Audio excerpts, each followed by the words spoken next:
half bow. Please be seated.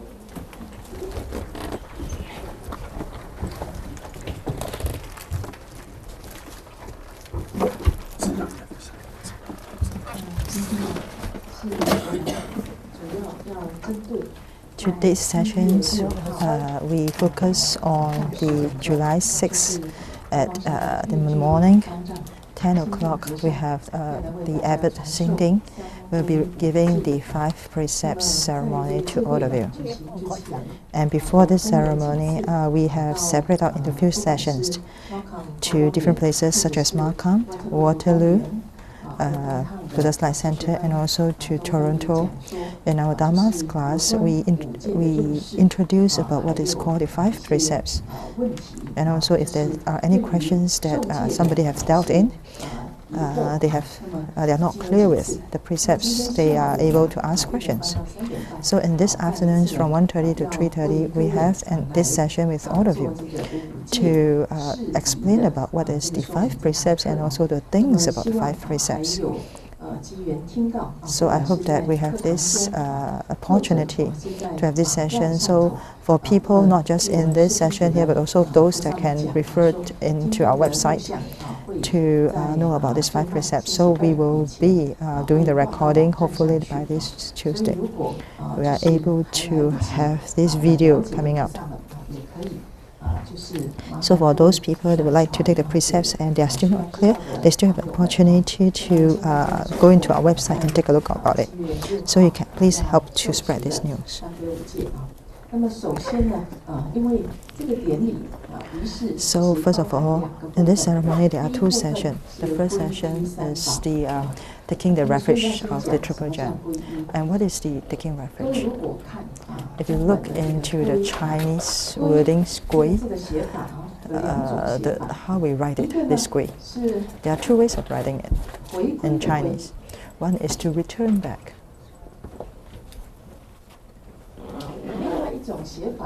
The other way of writing it, which is this way, this Chinese wording.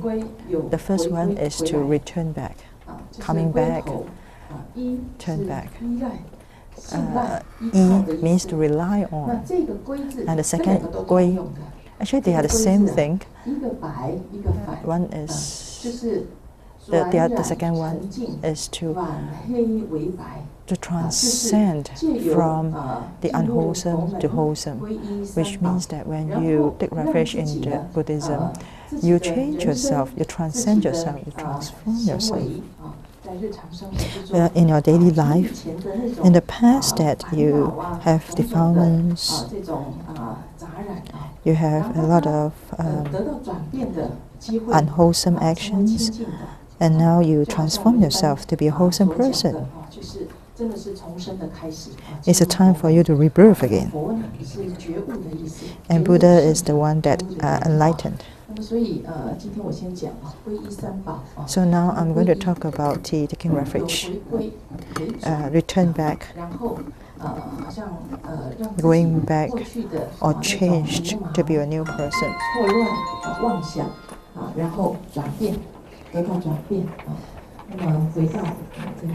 Change yourself to become a new person.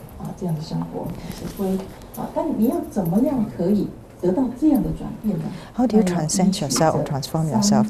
You have to rely on the Triple Gem, the teachings from the Triple Gem. Who are these Triple Gem? The first is the Buddha, the second is the Dharma, and the third is the Sangha. What is the Buddha? Buddha represents the founders of Buddhism, the Shakyamuni Buddha. When they transmit into now about 2,500 years from now, we look at the statue of the Shakyamuni Buddha. It might be a ceramic, it might be a wood statue, it might be a metal statue, or it might be a drawings of the statue. No matter what type of material of the statue, when we have the image of the Buddha, it represents the Shakyamuni Buddha. Seems like the teacher is with us. So the Dharma, when the Buddha was still alive, he said out all the teachings. about the Four Noble Truths, the Eightfold Path, the 12 Links. All these are the Dhamma, the teachings from the Buddha. When it transmit into now, it's about 2,500 years already. And it has been, all these teachings have been printed into the sutra, as recorded in a piece of paper or in the book. All kinds of teachings from the Buddha. Or you can see it in the website. Whether it's a recording, audio or video, all these are the Dhamma, the teachings from the Buddha. And what is the Sangha? Sangha means during the Buddha's time, those disciples, the practitioners that have already enlightened or learned from the Buddha, taking refuge from the Buddha, they are the Arahat, they call these Sangha.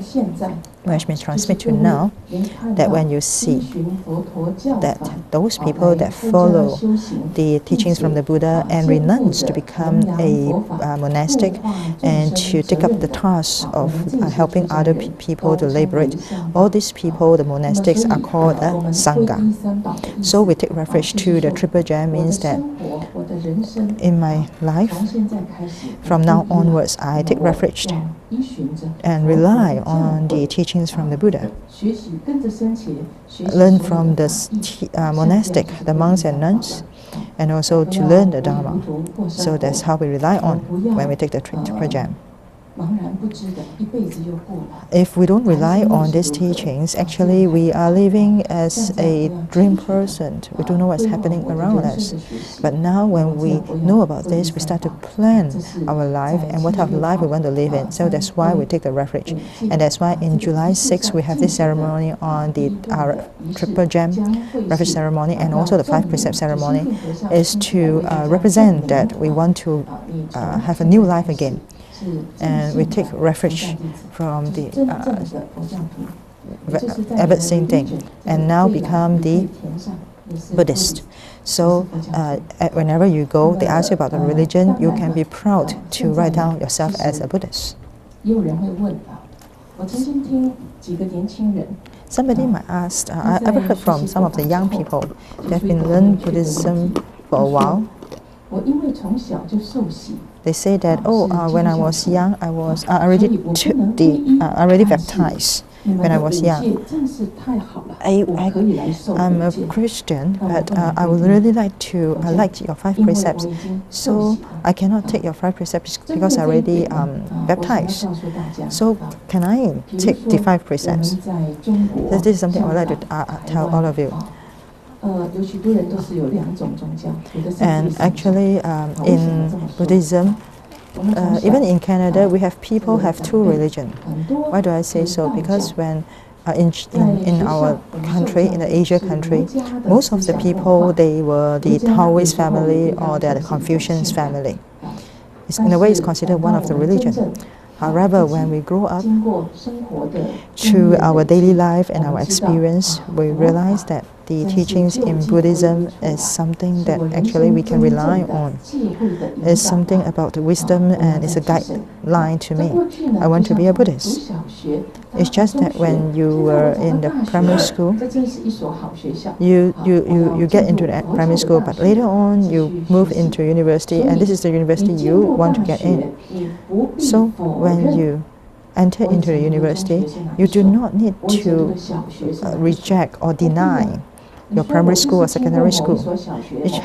You can tell people that you're from this primary school or that secondary school. So you are promoting yourself or you are upgrading yourself. So you can be a Buddhist, you can be a Christian, a Muslim, or other religions. You have to appreciate what you were when you were young. You have to appreciate it. These are your base of your faith, and they teach you how to be a good person.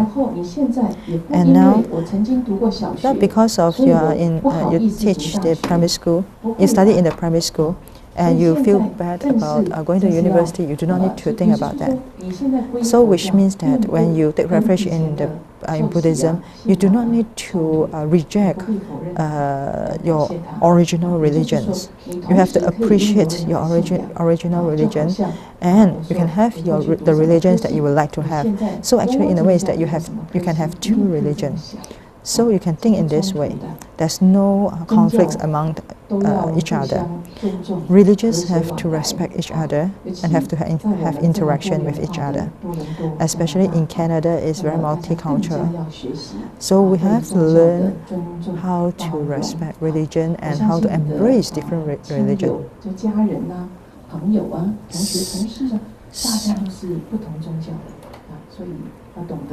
So actually, we have a lot of people around us, they may have different religion. The most important thing is that how we respect them. It's not the problem with the differences. So now you take refuge, it's just like registered into a university. You are upgrading yourself. You are finding the things that you would like. In the refuge, in the making vows, it mentioned that you cannot believe in other religion. When you make vows, you have to have this faith in your vow. However, through your learning, you think that you're more suitable into other religion, that's fine. In the Buddhist university, we never force you to remain here forever. If you think that what is more suitable to you, you find what is more suitable to you. It's just that in your lifetime, what is more is better in your learning, is better than anything. The most important thing is that you are aware of the things. You are aware that the thing that you find is more suitable for yourself and also benefit for your own life. So what type of religion you believe in is not the important thing. The most important thing is that you are aware of what it's doing. So in the Buddhist university, I have been renounced for 30-something years. I realized that there are so many things to learn in the Buddhist university, so many wisdoms to explore, unlimited wisdom. So when you enter into this door or this treasure mountain, you use the key and open it up. You realize that there are so many things in it, and that's why I hope that you understand that taking the triple gem is the good things, as a treasure that will benefit in your entire life. And this is about the triple gems that I would like to introduce to you. And now we're talking about the 5 precepts. When we talk about precepts, a lot of people don't feel comfortable when they hear about precepts.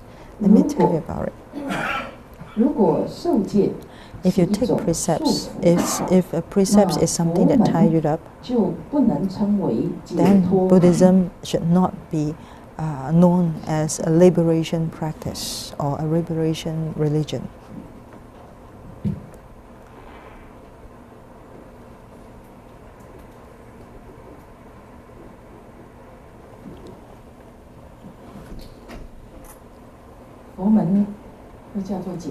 Buddhism is also known as the path of liberation, and through the practice of liberation,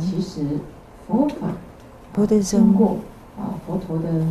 through the teachings from the Buddha, those things in it is to help us to liberate out from the circle of birth and death, and also from defilements and suffering. We're supposed to be free. It's not supposed to be something that ties you up. This is something I would like all of you to understand about it. Before we start to talk about the precepts, this is a very important thing that needs to introduce to you and let you have a better understanding. And people, some of you might say that, oh, when I hear about these precepts, you might say that, oh, if I don't take the precepts, it's still better. But if I take the precepts, then I might have a bad result if I say do something bad. Actually, this is not true. Because the precepts actually is a guideline to us. We have to take it seriously, but it's not something that will bring you bad things. Actually, precepts is just an action. These precepts are not something that created by the Buddha. This is something that the Buddha would like to tell us, that in the circle of birth and death, or the rebirth, from the past to now, from life after life, we come to this life. And after this life, we might have future life. Unless you have practiced into the level of enlightenment, then you do not need to be rebirthed. But when you have not reached that level, then the path of rebirth is something that you have to face. And if you are able to have this marriage to become a human being, like all of us, we are human beings. Among all the realms, human beings is the most auspicious beings. It's very important. No matter what realms you go, actually they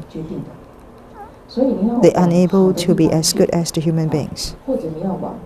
If you want to be a you want to rebirth into a good realms or want to rebirth in the bad realms, it depends on what you do as a human in the human realms. So all this comes from the action. And in this human realms, the Buddha actually protects us very well. He doesn't want us to be rebirthed in any of the realms that lead us to suffering. If we have not enlightened like the Buddha, even we can't be enlightened like the Buddha, we have to try ourselves not to lose our human life. We still have the abilities to do things as what we decide. We have to work hard on. So precepts is something that will protect us. It is just like in this room, we have 100 seats. You ask me, where should I sit? Where should I sit when you come enter in? If I say that you can sit here, you can sit there, the space is too big. If I say that these 3 seats on the stage, you don't sit. The other seats you can sit whatever you like. So you have more freedom, right?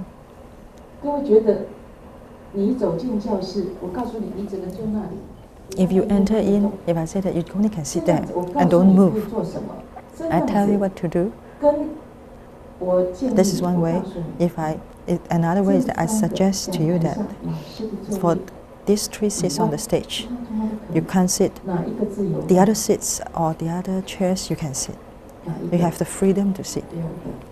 So the second one means the second one you have more freedom, right?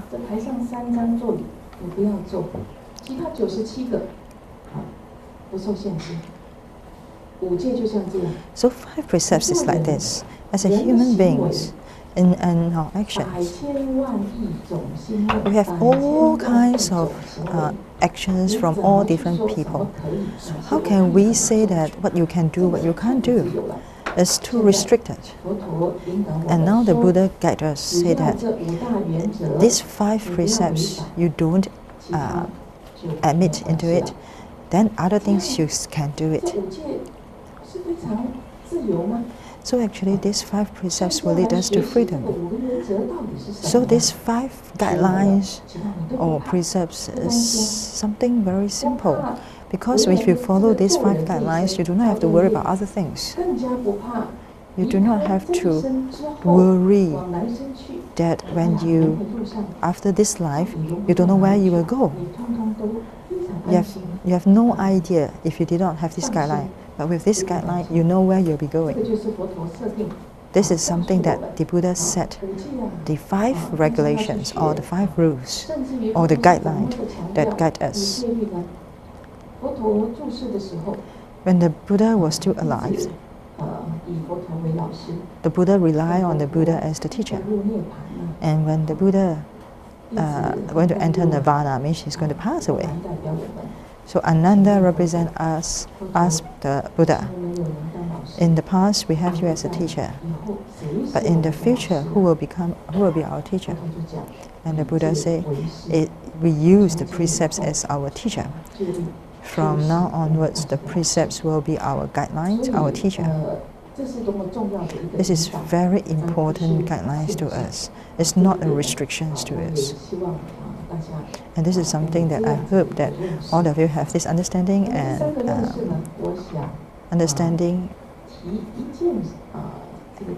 and follow.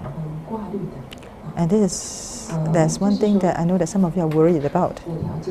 And these 5 guidelines, or these 5 precepts, I'm going to write down these 5 guidelines.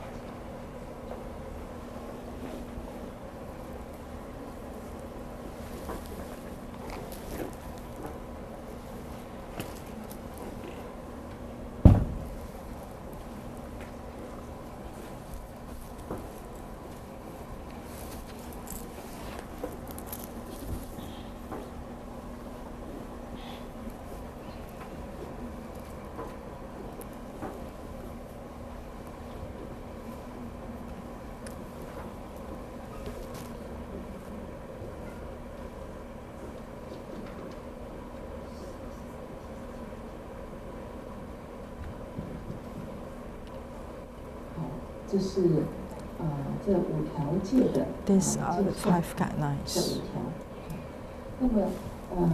Henry, 那边有一个戒本，可不可以帮我拿过来？旁边。And I want to mention about in one of the sutra,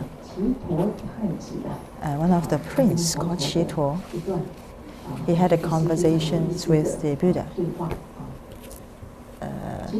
And it's very interesting.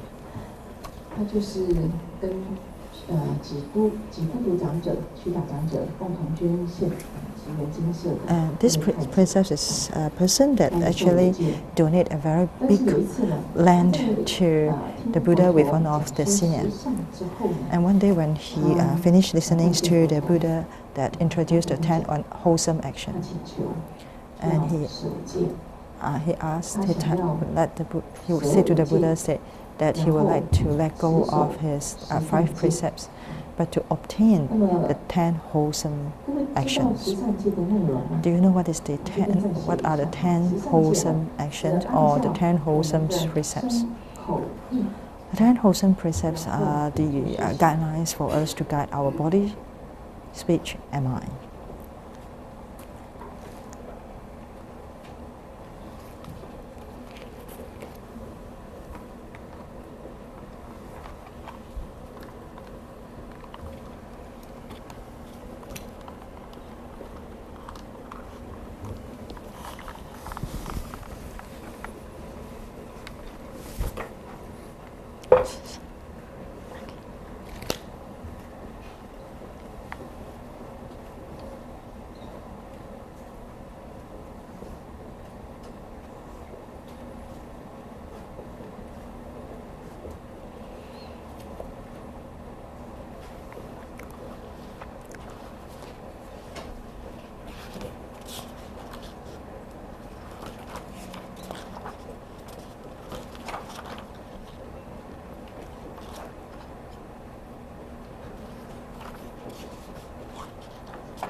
This Prince Qituo, there are more rules in these 10 wholesome precepts. In the 5 precepts, he said that I didn't do well in the 5 precepts, so I'm going to let go of these 5 precepts, but to take the 10 wholesome precepts. Look at the 10 wholesome precepts. That first is the body. Is it the same as the 5 precepts? No killing, no stealing, no sexual misconduct. And the mouth is the same as here. In the 5 precepts, it's only 1, but in the 10 wholesome precepts, there are 4. So what are the difference? In the 10 wholesome precepts, there's an addition of the mind. In the 5 precepts, the last one is not to drink alcohol, no intoxicant. And the 10 wholesome wholesome precepts is the mind. This Qituo prince, he said that in the he needs to go to entertain with a lot of people, and he has to interact with a lot of politicians and business people. So he needs to drink wine. And in 5 precepts, there's one precept is cannot drink wine. And he said that he couldn't actually uphold the last precepts, no intoxicant or no alcohol. So since he couldn't do it, he said that, oh, in that case, I'm going to let go of the 5 precepts. But in the 10 wholesome precepts, there's no indication of the taking alcohol. So he said that in that case, I'm going to change to the 10 precepts, 10 wholesome precepts. And the Buddha says that if you have to go to entertain, if you are drinking alcohol, what are the things that you're thinking in your mind? The prince said that, well, I feel so bad when I drink, so that's why I dare not to drink more, because I couldn't do very well. I feel ashamed. And the Buddha said that, oh, great, very good. Because if there's all the people in this world learn from you that when you drink wine, you think about the precepts.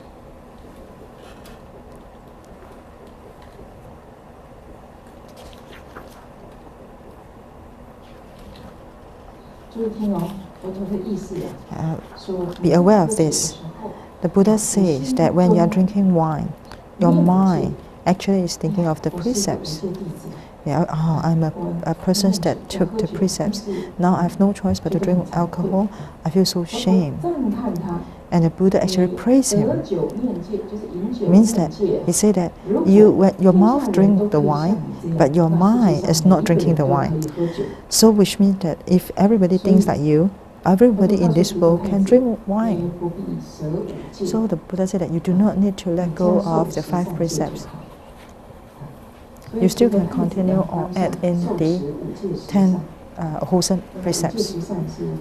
So 5 precepts and the 10 wholesome action is something that the Buddhists teach us how to guide ourselves.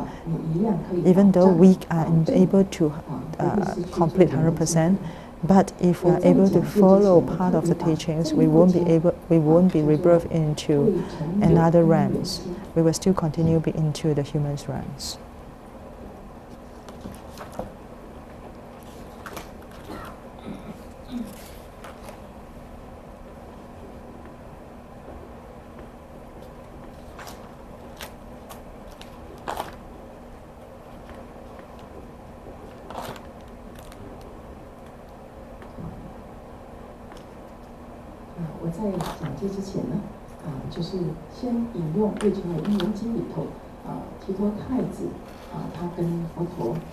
So before we start to talk about these precepts, I will introduce this to you is that the Buddha gave the guidelines or guide the prince about the alcohol.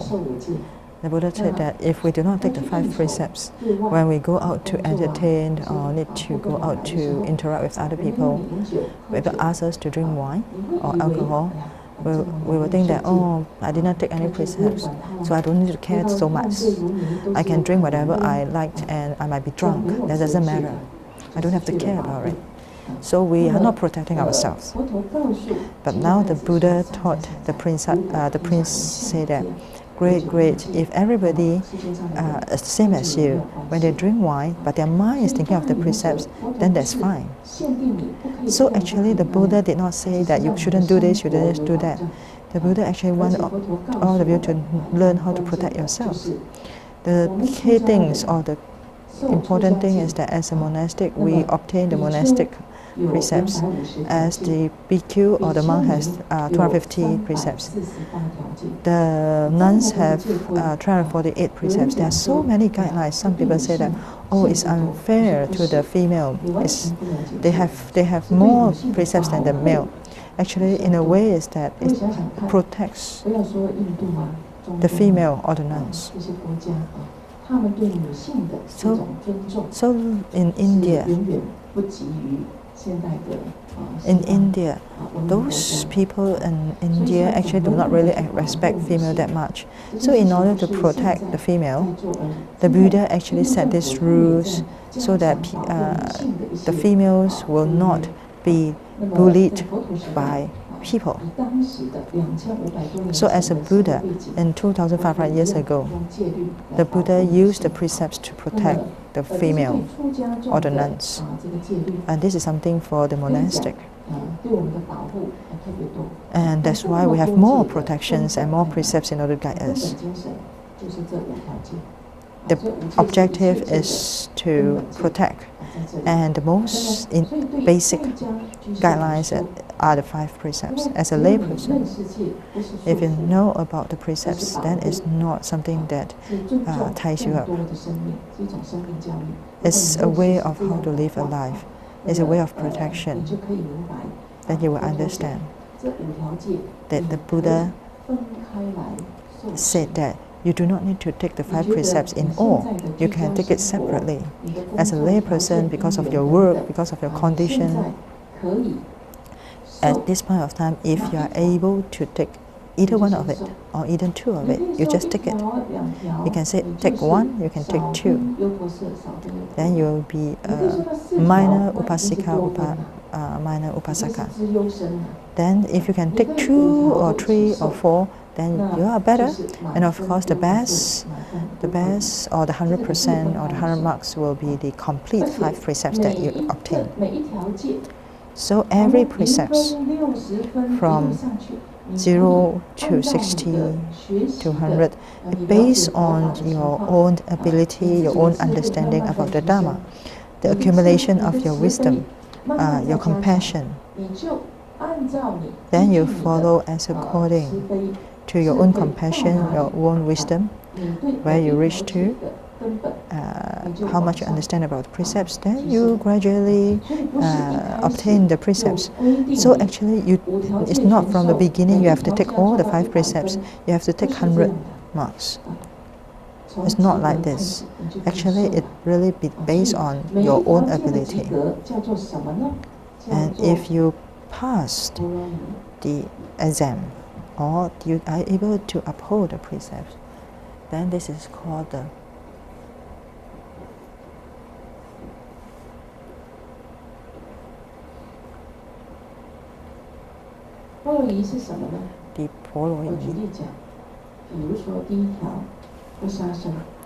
For example, the first one is not to kill. Not to kill, the first is that you should not simply kill.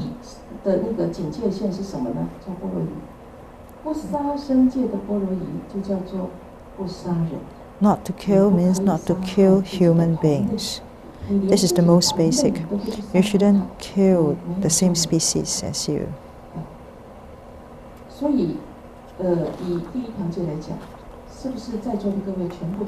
So the first precept, not to kill people, can you do it? You have to be firm that no matter what happens in the future, you might get angry, but you will not kill human beings. Whether you take the 5 precepts or not, this is something that you should not do. Actually, precepts help the society, the security in the society.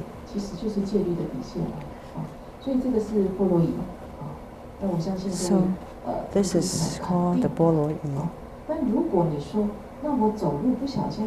Then you say that, oh, if I walk and accidentally I step on the ants, or accidentally when I was cleaning things, I might hurt some of the insects. What am I supposed to do? Then the second one is called the Tu Qi Luo.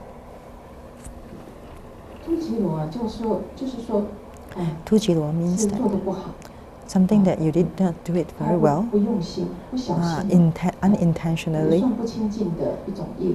it's not completely pure. You must still have some karma.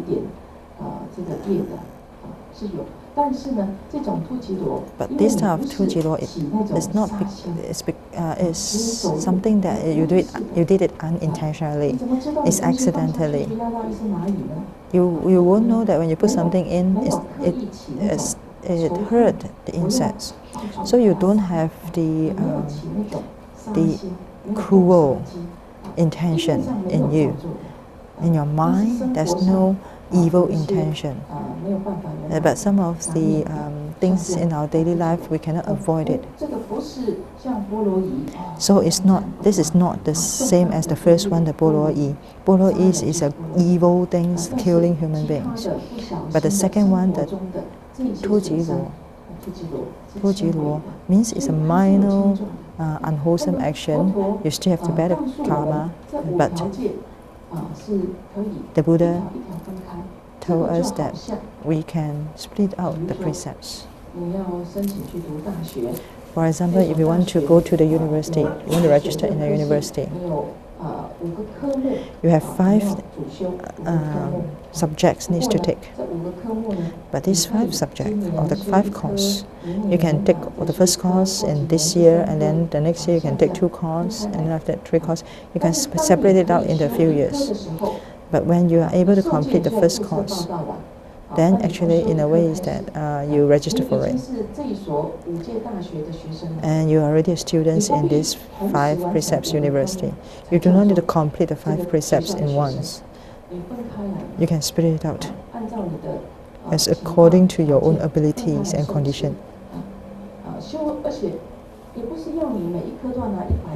And it doesn't mean that you have to take 100 or full marks or A+.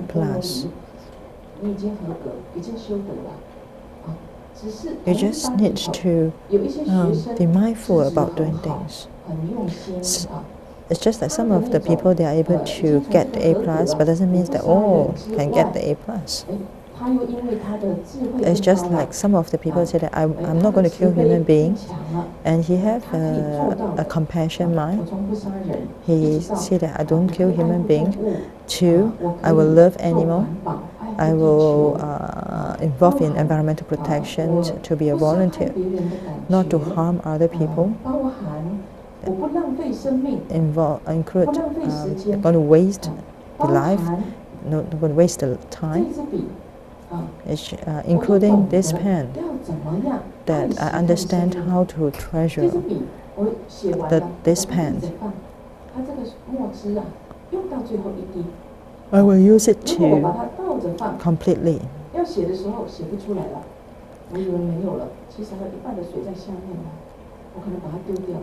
So we fully utilized all materials.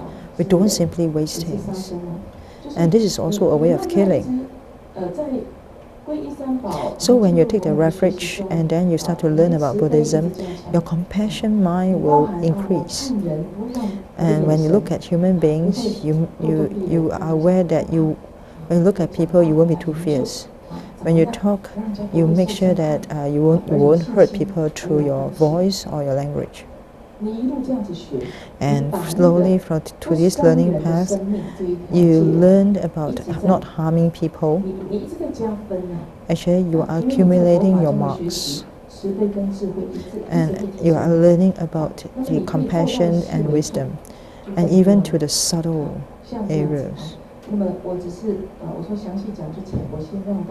So before I introduce into the details of the 5 precepts, I hope that mentally you are prepared for it. So actually precepts is something about freedom. It's something that protects us. Precepts, you do not need to take all in once, you can separate it out. Each precepts have different levels of learning. And in July 6, we have this triple gem and 5 precept ceremony. And during the ceremony, when you take the precepts, there are these 2 wordings.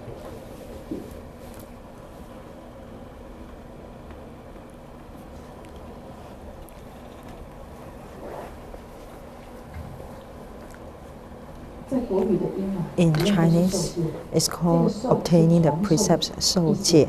The first one is to receive the precepts.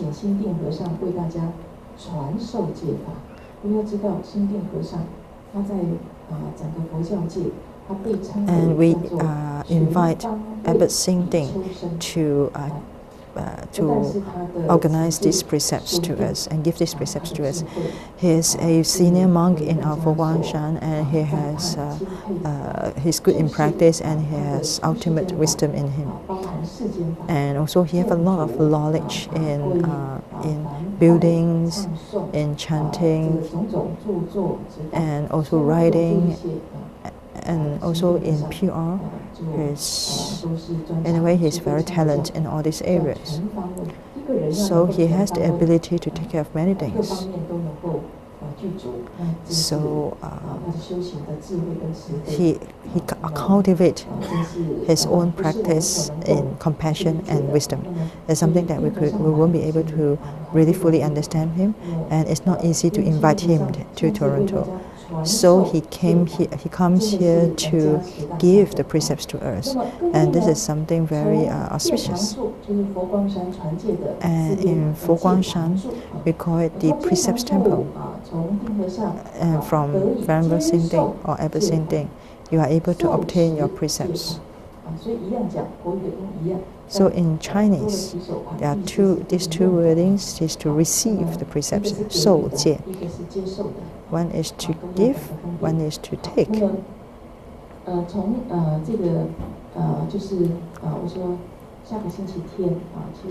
Next Sunday, July 6, when you are receiving the precepts, in the beginning, you will receive the precepts. We have the ceremony.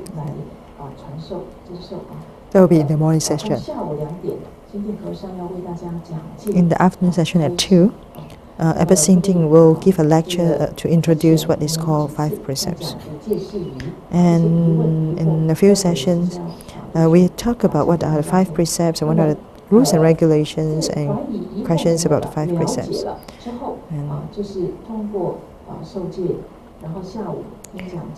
And this is what we actually arrange in. In the morning, you receive the precepts. In the afternoon, you learn about the precepts. And this is the normal way of arranging it, because after that, you will uphold it in your daily life. For example, in some of the practice, like chanting the mantra, the sutra, and now you learn about the precepts, you have to infuse it into your daily life. And this is called the 持戒, means upholding the precepts in your daily life. So in our daily lives, there are so many external things that will influence us. So when our mind interacts with the external factors, and how many times that we are fully aware, this is something we have to ask ourselves. So every time when we have a chance to have these 5 precepts, we'll still encourage those people that already took the precepts to come and review back. Because in our daily life, there are so many things that will influence us. So we need to recall back what are the precepts. So the objective of encouraging those who already took the precepts to come back to receive the precepts again is to recall back what are the precepts. So in a few years that you took the precepts, you might not be completely clear, but through the years of practice and through these few years, you have different ways of thinking. And now if you take the precepts again, your feeling will be different, your experience will be different. You will realize that in the past, a lot of things that you are unable to do it, but now you are able to do it. So you will know that what are the areas that you can improve.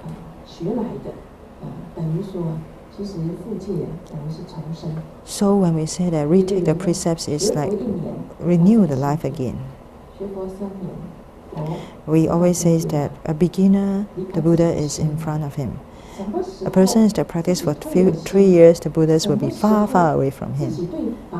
So we always have to ask ourselves, are we still serious with the Dharma, with the learning, with the practice? do we still have the mind of urging to have the Dharma, the learning of the Dharma? When that we start to feel tired about Buddhism, about Dharma? Maybe you yourself might not be clear about it. You never even realize about it. So we need to keep on recharge our battery. Keep on tell ourselves to be diligent in our practice, to find back our initial mind. So this is something that you need to think about it. There are some people say that I already took the Bodhisattva precept. Do I need to come back to take the 5 precepts again? And I say that for those that would like to take the Bodhisattva precepts, every time when we have this Bodhisattva precept ceremony, you have to start from the reference ceremony and then 5 precepts and then Bodhisattva precepts. Actually, this is the normal path and this is the necessary path. If you take the Bodhisattva precepts, you need to take back the reference ceremony and the 5 precepts. Actually, I can only review the 2 sessions with all of you.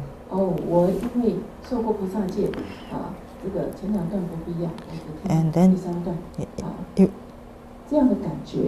you can't say that I already take the Bodhisattva precepts, so I don't need to review the 5 precepts and also the refuge.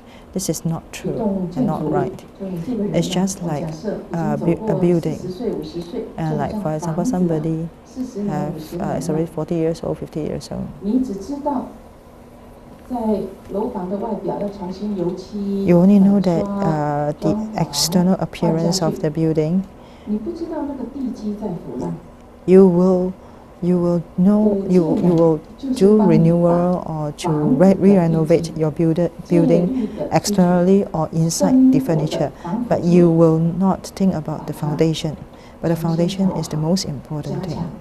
So the 5 precepts and the refuge is the foundation of us in our practice. So the 5 precepts is the most initial and basic precepts. Even if you took the Bodhisattva precepts, you still have to take the 5 precepts again in order to review the 5 precepts. The world is changing. Our life is changing. There are many things happens around us. In the past, that what you heard about the precepts and your understanding, can this thing still able to apply in your daily life right now? If you are unable to keep on reviewing and refresh your memory about the 5 precepts, how can you upgrade yourself in this modern society? You cannot keep just keep something that is 2,500 years ago and follow it. You should have a new understanding about the 5 precepts that apply to this modern world. And later on, I will introduce about the 5 precepts and will answer the questions that raised up by somebody in the past. So now I give some brief introduction about the 5 precepts. And later on, when you hear about the 5 precepts and also the Q&A about the 5 precepts, and in the night time we will have a Q&A session. If you have any questions, you can ask the questions. Any kind of questions that you would like to ask. All kinds of questions that you would like to ask, including your daily life that you would like to share or ask. You can share it out or ask it in the night Q&A session. And now I'm going to focus on these 5 precepts.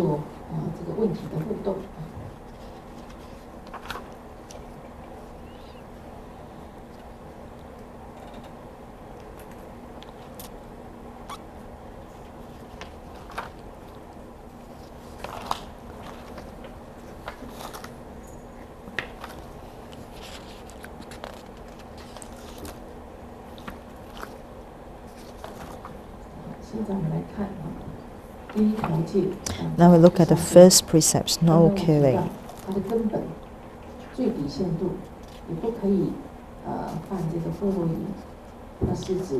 The first one is to not to offense the poloi, means that you don't kill human beings.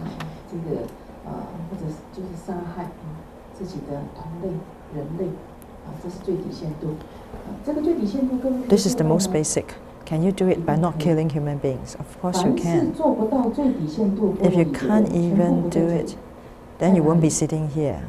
You will be in the prison because you kill human beings. If you kill human beings, how can you be sitting here? So we talk about the 波罗夷. It's a guideline in the society as well. It's the basic as a human beings. For example, all of you drive, some of you drive, and you're driving on the road. Is there precepts in the road?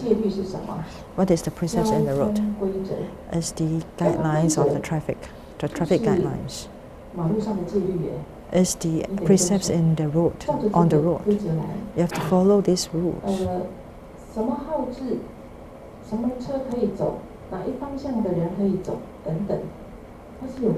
Who can walk, whether the car can drive or who can walk, there are guidelines in it.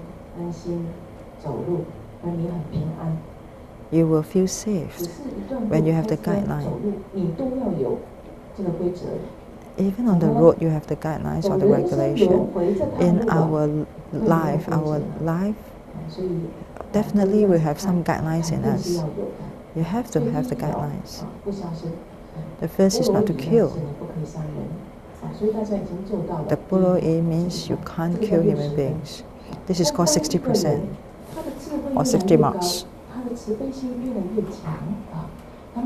When a person has more compassion and he thought of not to kill or not to harm other animals.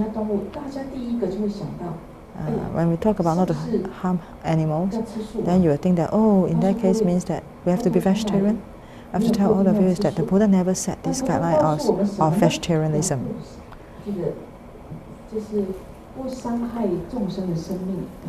The first one is not to harm animals. So during the Buddha's time, there are 3 types of meats that we couldn't eat. The first is that we don't see the killing of the animal. The second is we don't hear the killing of the animals. The third is the animal does not killed because of me. The Buddha never said that we have to be vegetarian. The Buddha just says that we don't kill. Means not to kill. In your daily life, you don't have to be vegetarian, but you can do these 3 things. One means that you don't see this animal being killed for you to eat. If you see it, the animal that killed because of you, you can see how the animal struggle, the pain. So because of compassion, you won't eat those animals that you see when it is being killed. The second is not to hear. For example, you hear that somebody killed a pig. The pig screaming, struggling, in pain. As a compassion person, when you hear the screaming, asking for help, then how can you eat that animal? If you still eat the animal, then you don't understand what is called the compassion. So if you hear the animal being killed for you to eat, then don't eat it. The third is that the animal won't get killed because of you want to eat it. For example, you have some celebration, so on maybe your 60 years old birthday, And then the person says that, okay, we order a table in one of the restaurants whereby we catch certain animals, we kill it and let you eat it. Then these are the meats that we don't eat. If you eat it, then this animal will die because of you. So this is something that is not good for you and also not good for the animal. So if something that if a person wants to do something good for you, then you can say that we can go to Fo-Guang-Shan to eat vegetarian food. It's more nutrition and tastes good. We can even use the money that you want to treat me, that we will do donations to certain non-profit organization. This is something that will build merits for you. So you have to be aware of it. If any animal die because of you, then you have to bear the karma. So if a person is compassionate,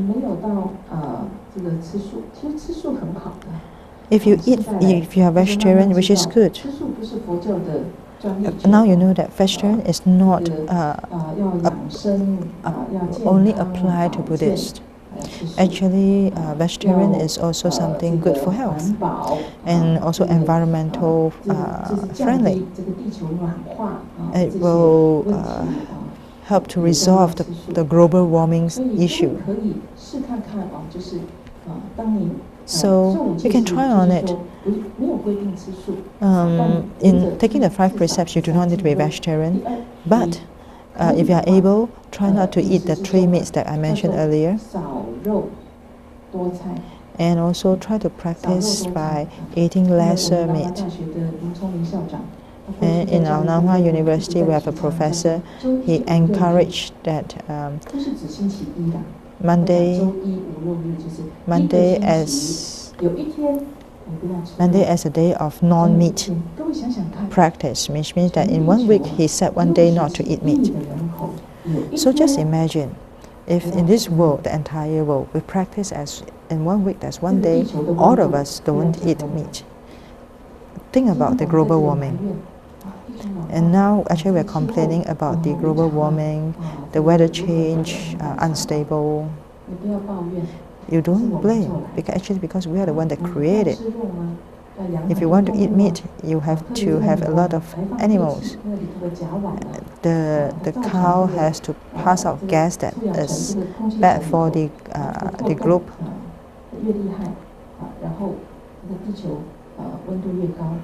So the temperature of this earth getting higher and higher. Who create this? We human beings. So being a vegetarian is not just applied to Buddhists. Actually, it will help us as human beings in this world.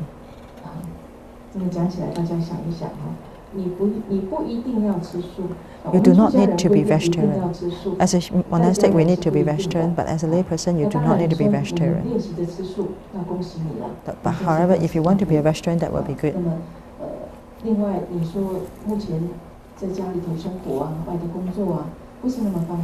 And the next one is that if, as working in a society, it's not easy to be vegetarian because you might not be able to find vegetarian food, that's fine, you still can eat meat, but try not to eat the 3 types of meats. That the meats that you don't see that the animal get killed, you don't hear that animal get killed, and also the animal that killed not because of you. I ever asked those people in India why they don't eat cow, and the Indian said that they have 3 mothers. The first mother is the mother that gives birth to them. The second mother is the cow. Because when they were born, they need the milk from the cow to have the nutrition. And that's why they are able to continue to live on.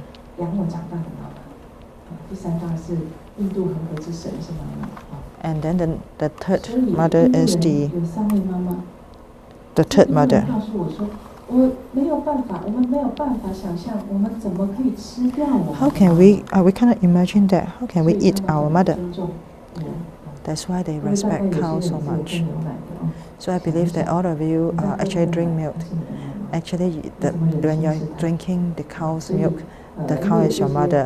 How can you bear to eat the cow? So if you eat this the meat, that's fine. Just not to eat the meat that we mentioned earlier, the 3 tough meat.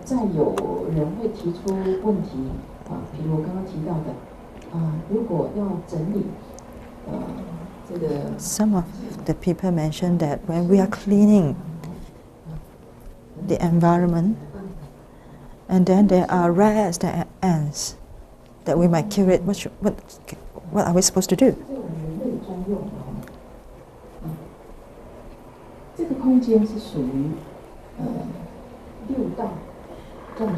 This realm belongs to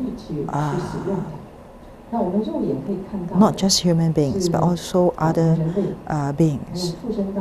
We also have the ghost beings, we have the animals beings, we have the insects beings.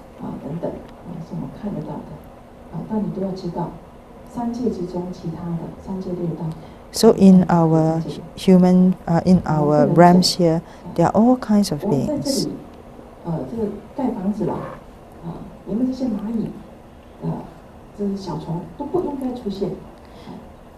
So actually you can communicate with the insects. When you are building or you're doing renovation, when the insects appear, talk to them and say that, okay, we are doing renovation, you have to move. If you don't move, then we might hurt you. Or you can help the insects to move away. When I was in Foguangshan,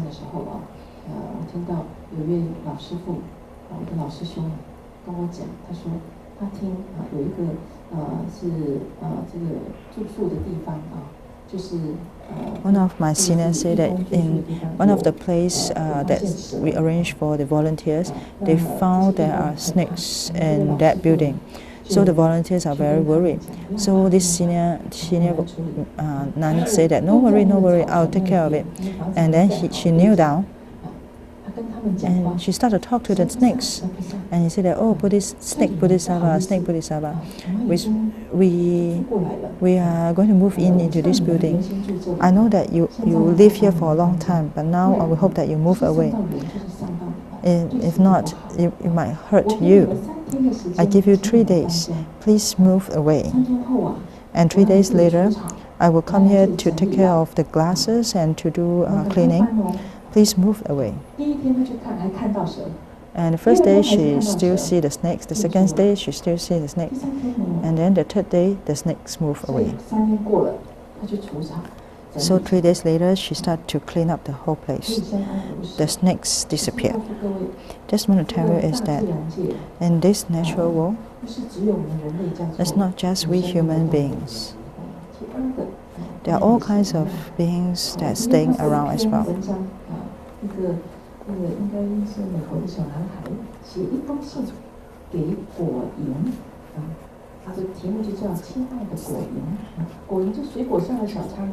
And this news is about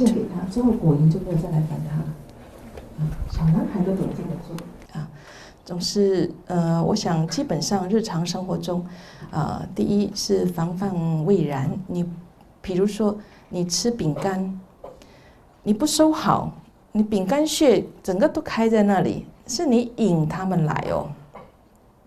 你引他们来，然后再去赶他们、杀他们，这是你不对，你喝牛奶、喝果汁滴到地上去了，赶快擦干净，你不擦，留在那一边，他们闻到甜甜香香就来了，然后你再来杀他，那也是你不对，所以生活是要有智慧的，你要预防在先，就是说，日常生活之中我们运用智慧不要把他们引来了，然后再苦恼怎么去清除不杀生的功德是很大的。我要举一个实际的例子哦。过去在台北有一位师姐告诉我她先生发生的事啊。有一天早上啊，她先生约了跟人家谈生意哈，是要到有一家 hotel 的这个他们有个吃早餐的地方，在那里谈生意啊。那所以出门前呢，他先生就坐在客厅喝茶，然后这个太太呢，就这位师姐呢，她自己吃完餐她在那里洗，然后呢，就看到好多蚂蚁啊，在那个窗台洗手台上面的窗台上啊。她想，这如果不小心可能她擦的时候可能会把它们弄伤弄死啊，所以她呢就想了办法，她也用饼干屑压得碎碎的，把它引到外面去。那这个蚂蚁呢，搬啊搬啊搬，就搬出去了，走出去了，这一只都没有伤到啊。他先生看的时候呢，就说：“哎，哪有那个闲工夫啊？这抹布给它擦过去就好了啊，这样慢吞吞的，不是很麻烦吗？”他太太这位师姐说这个救人一命胜造七级浮屠我们放他们一命也是跟他们结份善缘所以不麻烦，举手之劳而已好，这件事情过了，他先生 So the husband, when the times come, and they went to the lunch, the meal area in the hotel in the beginning, in the front of the restaurant. It's a very beautiful place. There's a big truck. There was a big truck.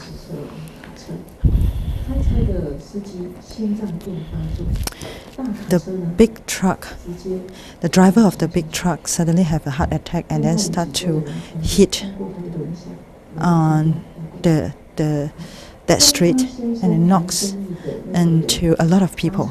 It hurt a lot of people.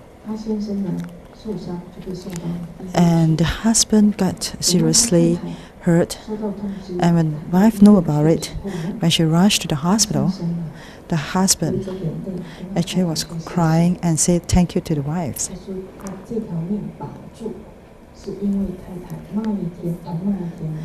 He's able to still being alive is because in the morning the wife actually saved so many ants. And actually he was under the truck and people saved him out. So not seriously hurt, but it's still very fortunate. So not killing. In our daily life, when a person that have compassion, they respect all kinds of lives, from not hurting animals to know how to protect animals. For example, in Canada, I saw some of the people do fishing. Some of the fishermen, they are using fishing as as their way of living. So this is a living type of killing, is still something that is still able to repent. However, some of the fishing people, they harmed the shark or the dolphin, and then they cut off part of their body. This is very cruel.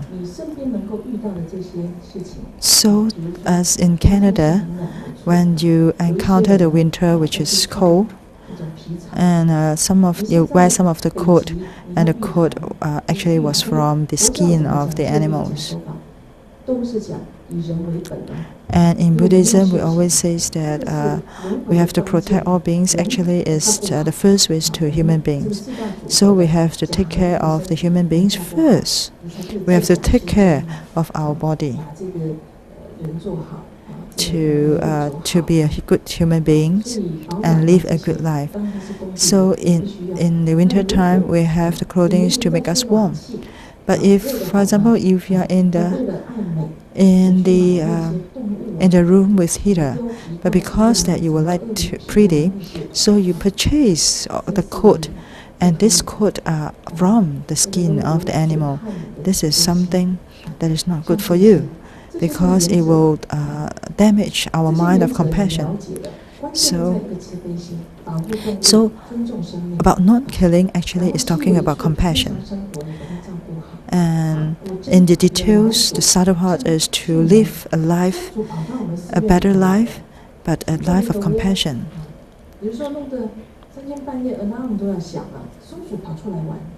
For example, the squirrel, they might come to the house and then run around and the alarm just rang. So in our temple, we have Venerable Miao actually create a cage and then to catch the squirrel and then to release them out. And actually she did talk to me and say that when I was supposed to take care of the squirrel, and because that in this place we have to take care of this, but we should not do it in the winter time or when we're going to enter into the winter time, because in the winter time it's still snowing, the squirrel are unable to find a place to stay, they will get sick or they might die. So we cannot wait till summer.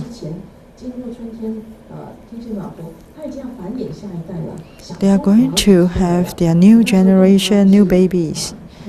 So if we catch them, they will not have able to have a place to have their new babies. So we have to find the right timing to catch the animals and send them out.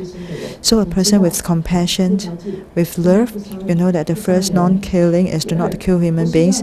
The second is not to ask you to be vegetarian, but not to eat 3 kinds of meat, unwholesome meat. If you want to practice vegetarian, you can register for our vegetarian cooking class. We will teach you how to cook good vegetarian food. So the subtle things are with you, with more wisdom.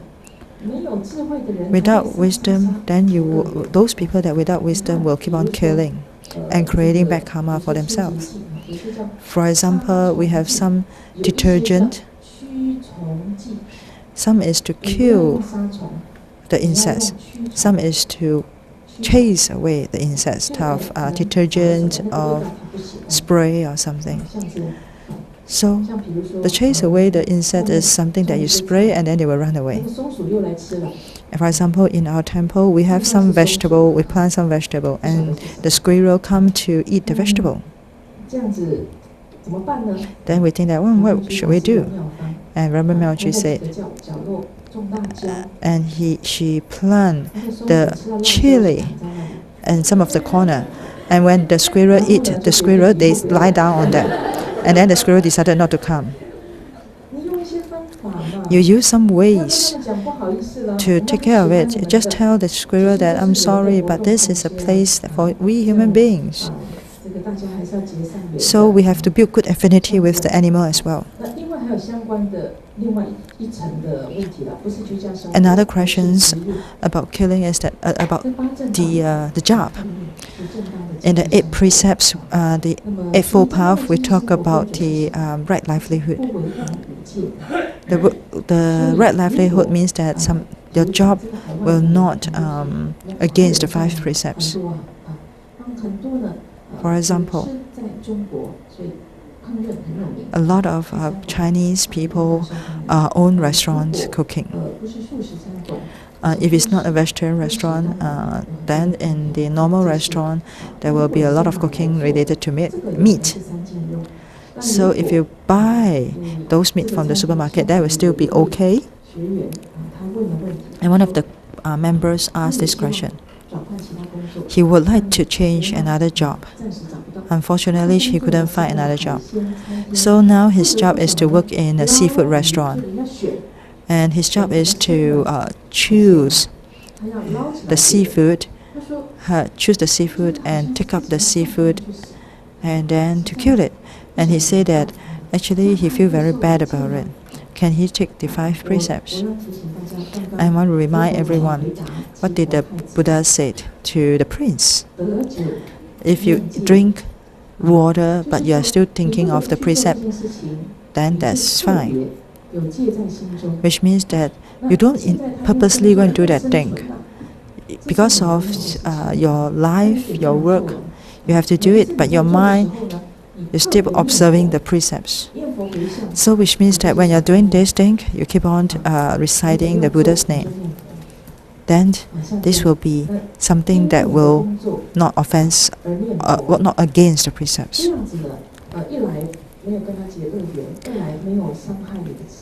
So you will not create bad karma, but at the same time you are able to cultivate your compassion mind. So when you need to kill, but don't do it intentionally.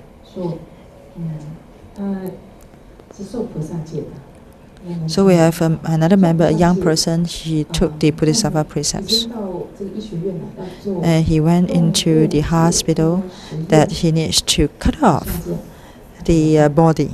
So he think that what am I supposed to do? The same thing. If you are doing the cutting of the animal's body, it seems like you are killing it, but your mind did not do it with the mind of cruelty or hatred. You are doing the experiments because you want to help more people.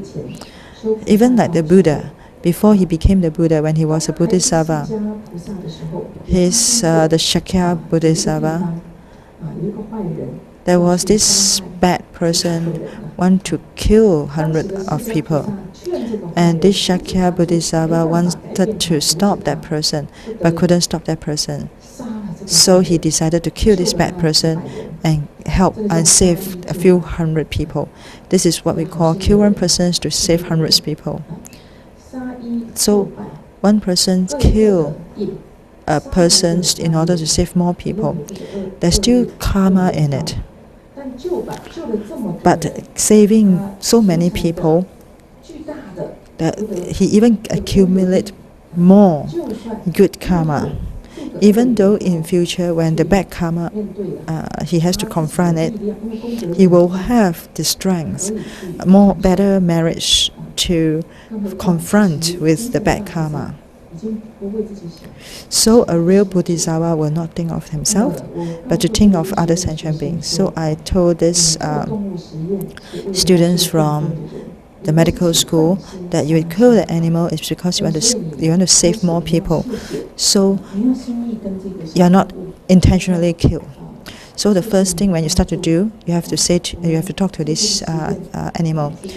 Thank you, this animal, that through this experiment, by sacrificing its life, they are able to help more people. So you have to apologize to the animal that in order to save more people, they have to cut it off. So you have to apologize to the animal, and at the same time to say thank you to the animal, and also bless the animal that they are able to liberate out from the life as a human beings, and also to be rebirthed in the 3 evil realms. And because of his sacrifice, he will be able to rebirth to a better realm. And as for the young person, he will definitely be able to accumulate more karma. By doing this action in a way is to show the sincerity to the animal, and at the same time he will do the chanting for the animal. So if the young person is able to chant the Amitabha Sutra, will be better. If he can't, he can simply do some simple chanting. See, why do you know? I know about this person is because he came into our temple to do chanting for the animal. So he has the intentions of shame, he has the mind of shame when he killed the animal. So this is something about compassion as well. So I encourage him to chant the Amitabha name in order to give the blessings to the animal. And after doing the chanting, he has to respectfully do his experiment, and also to take care of the animals in a proper way.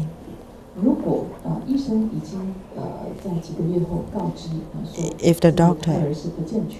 Another question is about if a doctor announced that the baby of a mother or a woman, the baby is not in a normal situation or might pass away when he or she get birth. So somebody said that can this mom go for abortion? Whether the mom go for abortion or not is not up to us to say. Some people say yes, some people say no. If you say, abortion, she shouldn't do abortion, then you have to take care of the baby. And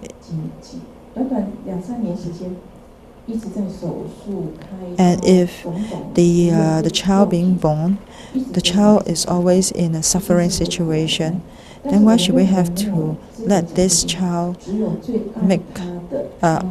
bear all this suffering? So actually, to us, we are in no positions to say whether a mom should go for abortion or not because of the health of the child. It depends on the parents.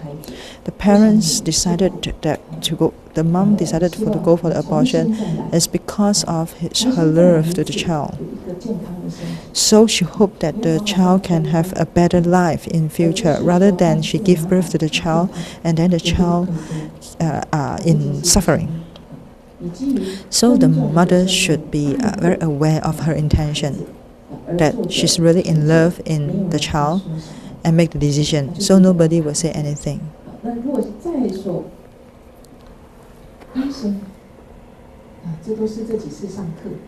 And another question is that, these questions are the questions from the members for the past few classes. So one of the doctor actually take care of one of the members. He's a doctor that will help the pregnancy lady, and then she said that sometimes he has to help to do abortion for the female, and he worry about the karma. And I say that actually everything comes from the intention. Yeah, it's always up to the lady of her own decision. You are taking care of the abortion, but it's up to the lady that make the decision. So to you, you don't intentionally hurt the baby, but you are helping it. It's a minor offense of the precepts. However, if you have the mind of earning money by doing abortion for people, then this is a way of killing because you does not treasure life. So you are encouraging killing. So whether it's how do we judge by it? It's not something that we see. It has to come from the intention. What is your intention about the killing? In the past few sessions about that we had a few weeks ago, last week, we have these are the questions that they brought it up. The second is not to kill. As Buddhists, normally we won't offense it unless we unintentionally. We know about the karma. We treat it seriously because we're afraid about it, about accumulating bad karma. For example, if I take $3 from you, I have to repay you back. Yeah, this is something not very good. I want to be a free person in future. I do not want to owe anybody things. If I owe somebody anything, I will repay it back. I do not want to bear the bad karma. So what is the guideline of not killing? Which means that we don't take without getting permission. If the person did not agree to give it to you, then you should not touch it or take it. You should get the agreement from that person, then you take it. This thing belongs to other people. You should not take it. So we call it don't take without permission. So as a Buddhist, we practice in a way is that things does not belong to us, we won't take it. Perhaps we might have some minor unwholesome action. For example, when we come to the temple, we're taking the meal, and this thing doesn't tastes very good. I want to put some salt in it, so I'm going to take it myself. And actually, yes, you did offend the precepts, but this is very minor. It's not very big things, but the thing is that you just mention it. You don't have to come to me. You can go and find the people in the kitchen, those volunteers in the kitchen. Just tell them that, oh, I want to borrow some salt because the soup is too light. So they will help you, or you can put it yourself. So, and in general, you have to ask permission. This is easy.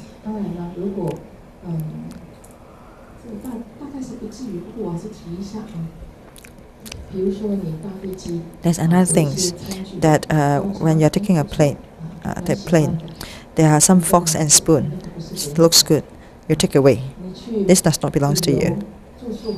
When you go to a tour in a hotel, you see the tower, very nice. The small little soup and things you can take away, but those big things, for example, tower, cups, is something that you shouldn't take it away.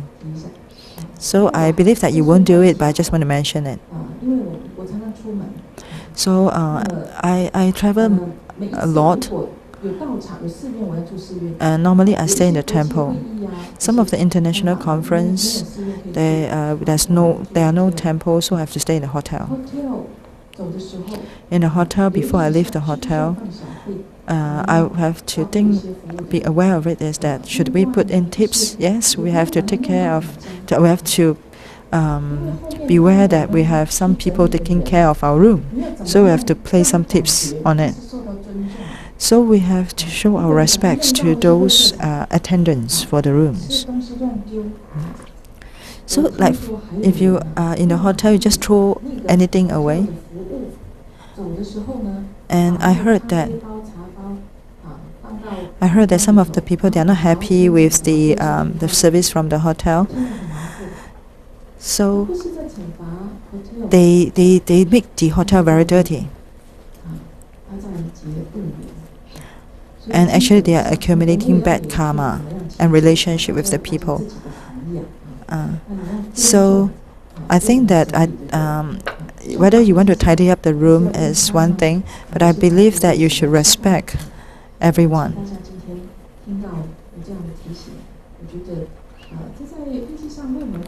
So through these sessions, respect those people or the flight attendants in the plane. Don't just simply shout at them. You should treat them like brothers and sisters. At least tidy up everything.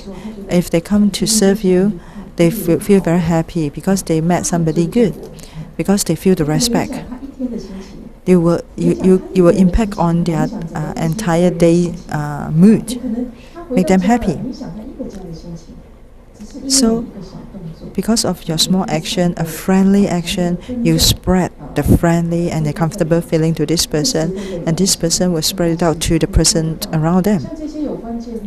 So this is something about precepts, and actually it's your own personality, your own principle. Even if you don't obtain precepts, it's something that you should do. Another thing is that no sexual misconduct. This is the most basic things. What does this mean? Somebody misleading say that when you take the precepts, then the husband and wife should separate their rooms. This is not true. As a monastic, we should not have relationship, man and women relationship. As a monastic, we need to completely serve all sentient beings and to practice. So for monastic, we have no sexual conducts. As a lay person, you should have a legal relationship with your husband or wife, as according to the law. One husband and one wife, and build out a family. So the husband and wife should maintain their relationship. And sexual misconduct means that there should not be a third person. And now a lot of people have many relationships. This is something that's not right. So you obtain the rules that set by the society. One has the rules of one husband and one wife, and without other relationship. This is called no sexual misconduct. Actually, the wife should encourage the husbands to come and obtain the 5 precepts. The husband should encourage the wife to come and obtain the 5 precepts. So you have to obtain the non-sexual misconduct precepts in order to build or to sustain a good family. When I was in Taiwan, one of the ladies shared her experience. She said that her husband,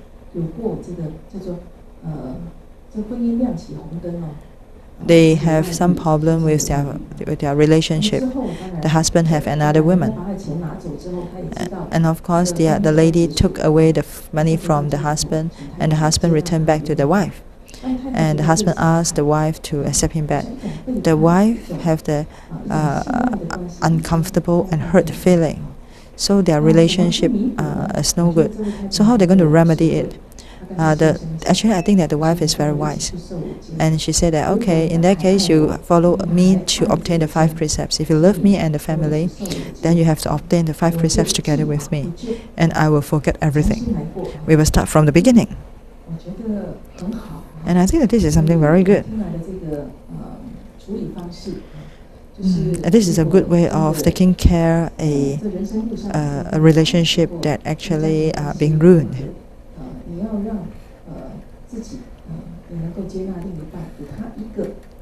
And actually, as a husband and wife, they have been together for a long time. The husband might did something wrong, but in order to rebuild the family, the wife, it will be good to give the husband another chance. So another question is about the no sexual misconduct.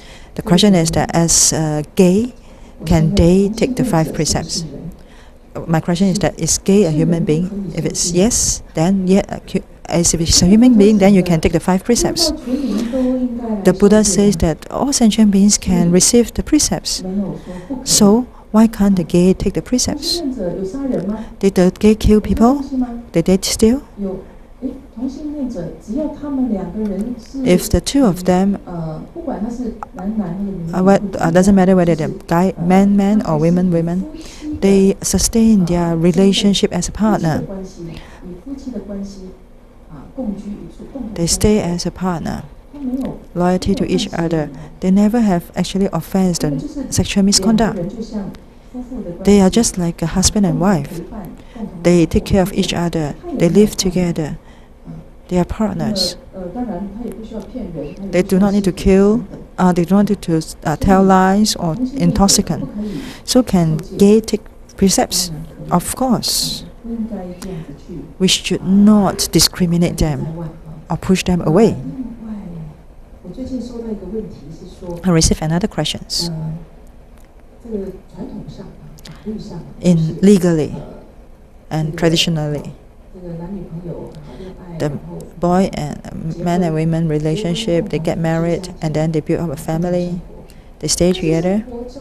After they stay together, they realized that they couldn't fit to each other in their daily life. So they decided to divorce. Rather than after marriage and stay together and then realize that they couldn't fit, then why not? Somebody mentioned, why not? Before they get married, they stay together as a family. They stay together as a husband and wife. If they think that they fit each other, then they decided to get married. This will give them better protection. Then somebody asks, if they are in this situation that the men and women stay together first before they get married. So is this in sexual misconduct? And I say that this living together or staying together, if they are just playing around and they keep on changing their partner, this is definitely sexual misconduct. This is not acceptable. However, if they are in the husband and wife relationship staying together, then we cannot say no. And I cannot say that you cannot do this. Because in this society, many people are doing this thing. So if they stay together like husband and wife, before they married, they build a family first and try to see whether they fit, whether they can fit together. So their mind is not to mess around. So in the society, the precept is to help to guide the society, the guideline as a society. So the precepts is to help us, to protect us. So these are some of the sensitive questions about gay, about the living together. So somebody asked the questions about the sexual misconduct. There's another thing that I would like to raise up is that no matter what kind of people, if they don't kill, can they come and take the 5 precepts? Yes. If they don't kill, they can come and take the 5 precepts. In these 5 precepts, if they did not offend the first precepts, they can take the 5 precepts. The 4th is no telling lies.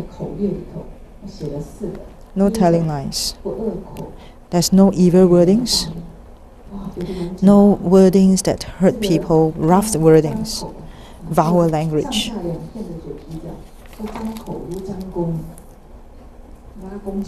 They just like shooting out the bullet that hurting people or the arrows that hurting people. So actually we have to accumulate the wholesome speaking or wholesome speech. And our grandmaster always told us, say that we have to learn how to communicate. As a person with compassion, with wisdom, we are always careful in our ways of using words. I always think of if I want to teach this person or scold this person, I should use some wordings that will be encouraging, will lead this person to the right path or to learn things.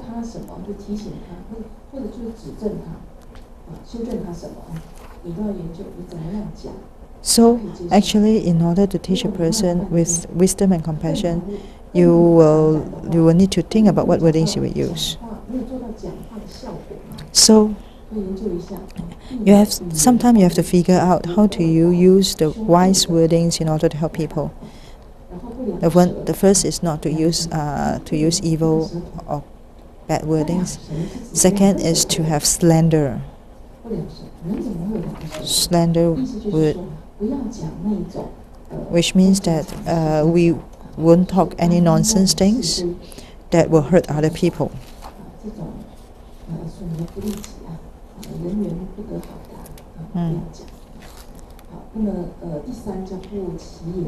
The third is not to say something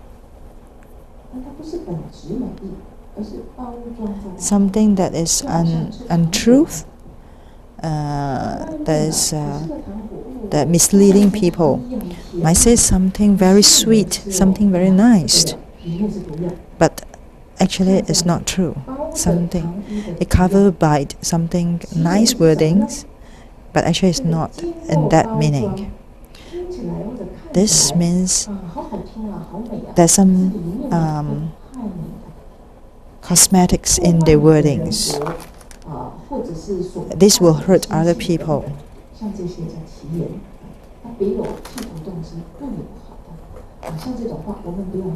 So these are the wording that we should not say.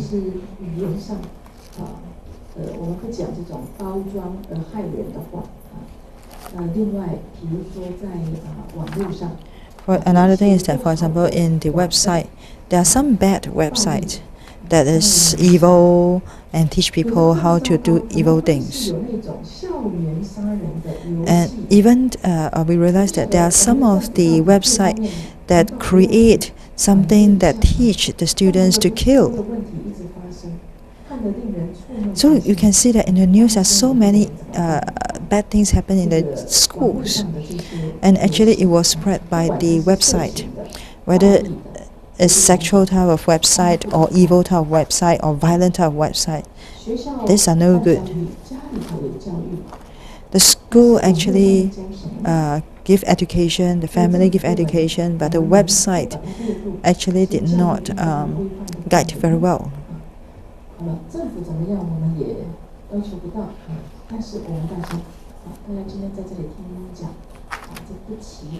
So today all of you here be aware of your language by not saying something flattering around and cover it up, but actually hurting other people.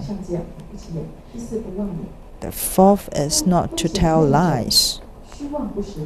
Tell something that is not true, something that is mislead other people.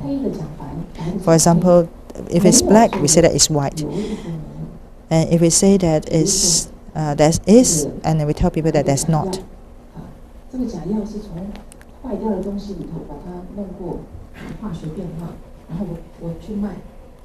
Now, for example, some of the people, they take some of the bad things they create into a medicine and say that, oh, this is something I created, it will help you to look younger or healthier. Something that is not assist, we say that is assisting. It's a lying, it's a cheating.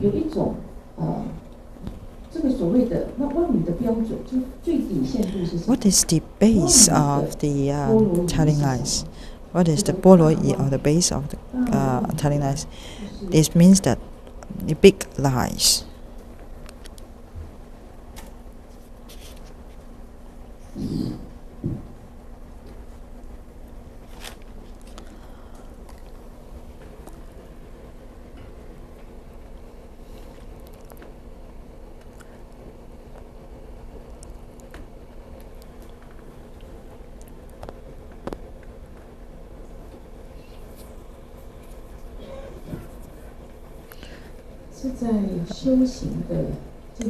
In the practice, the right understanding of the practice, and some of the people have some certain intention that tell people that I have already attained into a certain level, and now I am the Buddha, the Bodhisattva, the heaven beings. They are saying the bombastic words. It's about something about practice, but actually they have not attained it. This is called the big lies.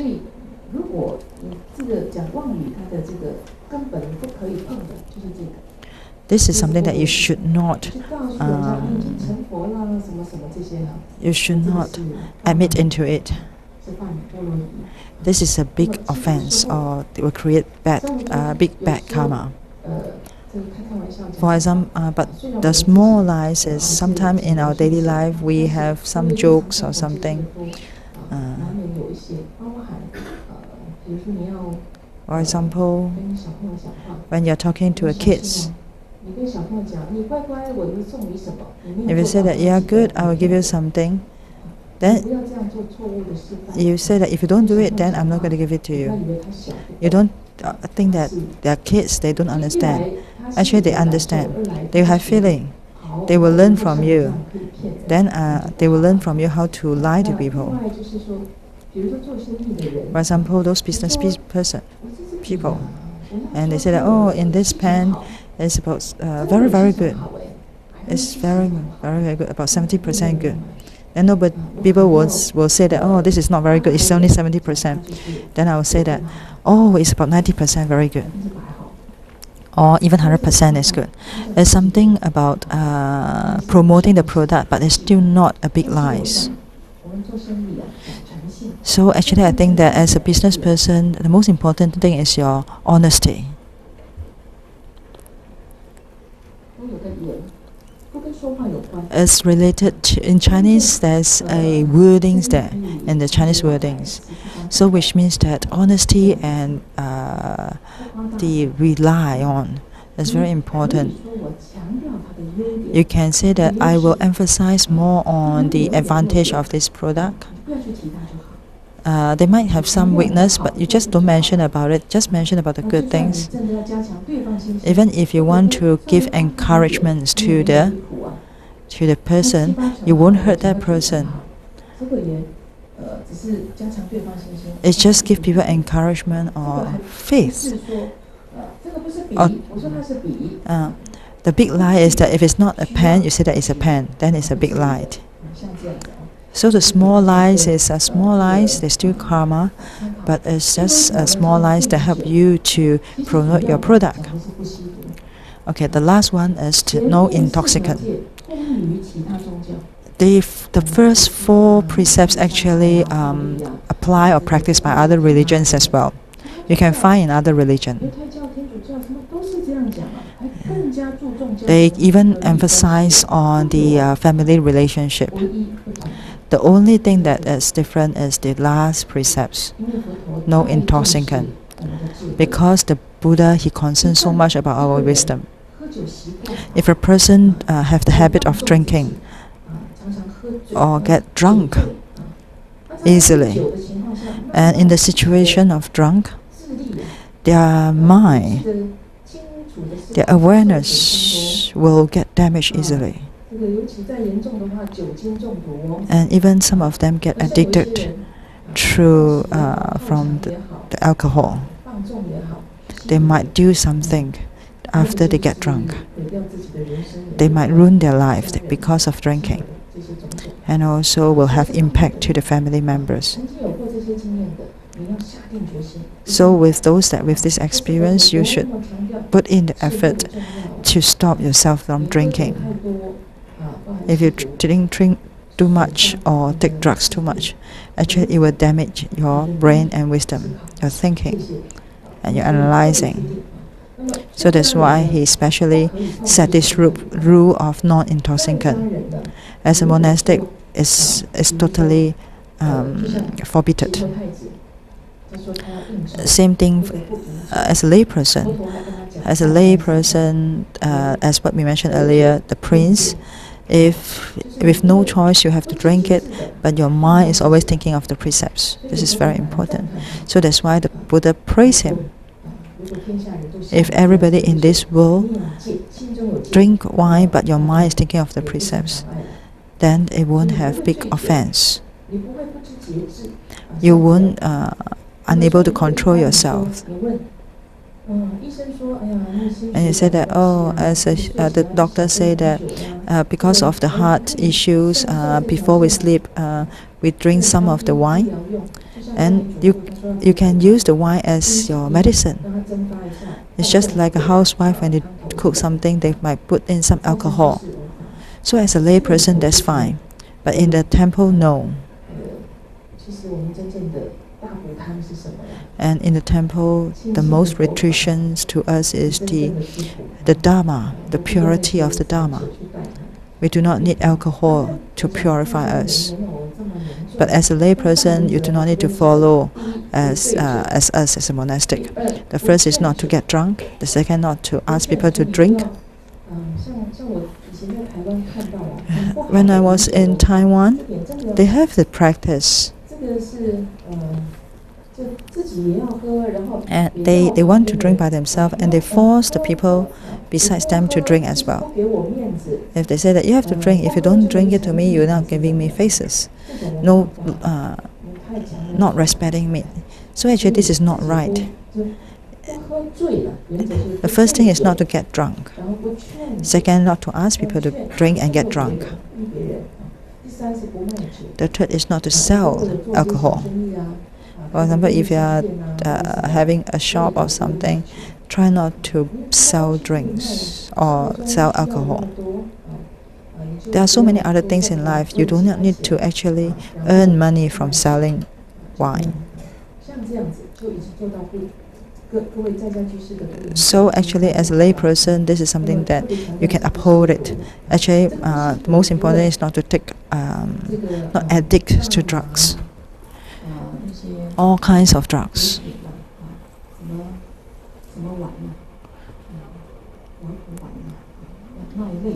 Certain pills that will make you get blur. I heard that some of the university students, they will go out to the party and they eat some of the pills that make themselves unclear. If a person, if taking the drugs, they might offend all the first 4 precepts.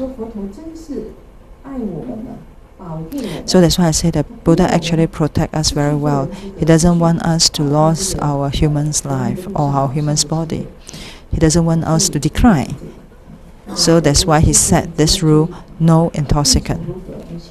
If you need to drink because you need to have some social life, your mind has to be aware of it. When you drink, do not let yourself lose your mind. You have to be aware and awake. The first 4 precepts, if you admit into it,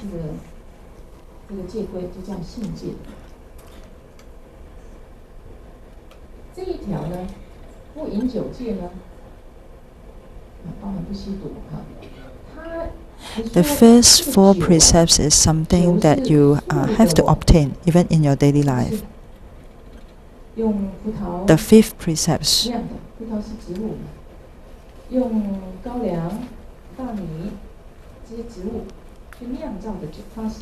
the 5th precept is about intoxicants. The wine, in a way, is from the wheat or something. Are they vegetarian? They are. They didn't. The wine. When we drink wine, we do not need to kill or to steal or to have sexual misconduct in order to get the wine. So actually, the wine is the vegetarian thing. However, when you drink and get drunk, you might offend or you might do something that will admit into the first 4 precepts, because it will cover yourself up. They will lead you to do something unwholesome, to do unwholesome actions. It will let you unclear in your mind. It will make you your mind mess up. So it will lead you to offense, to kill, to steal, to have sexual misconduct, and also to have to admit into lying. So in these 2 hours, I use these sessions to introduce the 5 precepts to you, and also some of the questions that I have received from some of the members about their doubts related to 5 precepts. And all these questions are still not complete, and I understand about it. And in your daily life, in this entire life, you will encounter different types of things. This will be something just to introduce to you. So these 5 precepts is the 5 guidelines in our life, and I believe that you already understand about it. If you are clear about it, then I have to say that as if you understand this, you are a complete human beings. In your actions, you have to follow these guidelines. So try to treasure this ceremony that will be happening in July 6. Obtain the precepts. Use this as your guideline. Some of the people might have more thinking, think too much.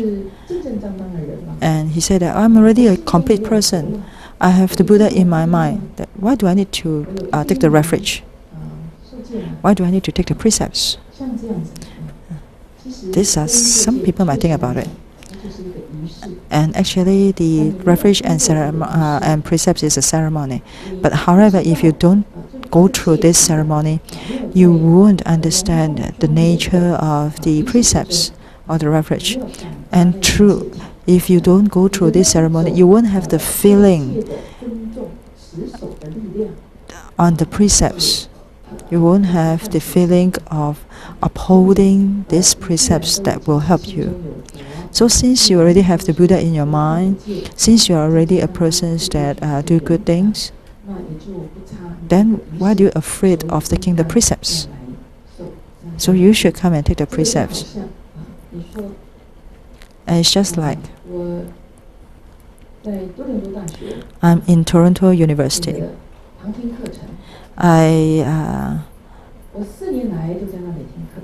I sit there to listen to the teaching. But are you a student in UT? Not really. Because did you officially registered, admit to become the students? If you have, then 4 years later you will have a certificate, graduate certificate. If not, then you are not a official students in UT because you just sit there whenever you like. So this is something which is similar to taking the precepts. If you don't officially take the precepts, then in a way it's that you're just sitting there listening, but you'll never be a Buddhist. So taking refuge is to return back home.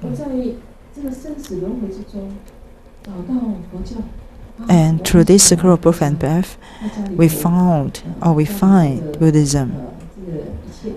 It's just like going back home, that we feel comfortable.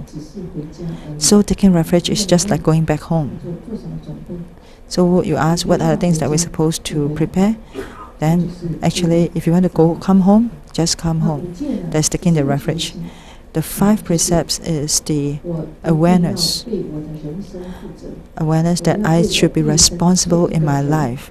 As a human being, I have to be completely aware and not waste my lifetime. As a righteous person, as a person that learning the compassion and wisdom. And in one of the sutra, if a person have the precept, this person is called a bodhisattva. If a person does not have the precepts, this person is called a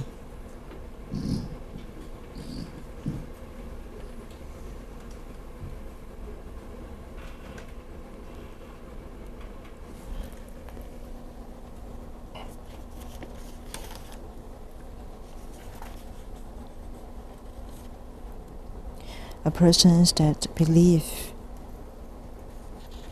in an evil religion.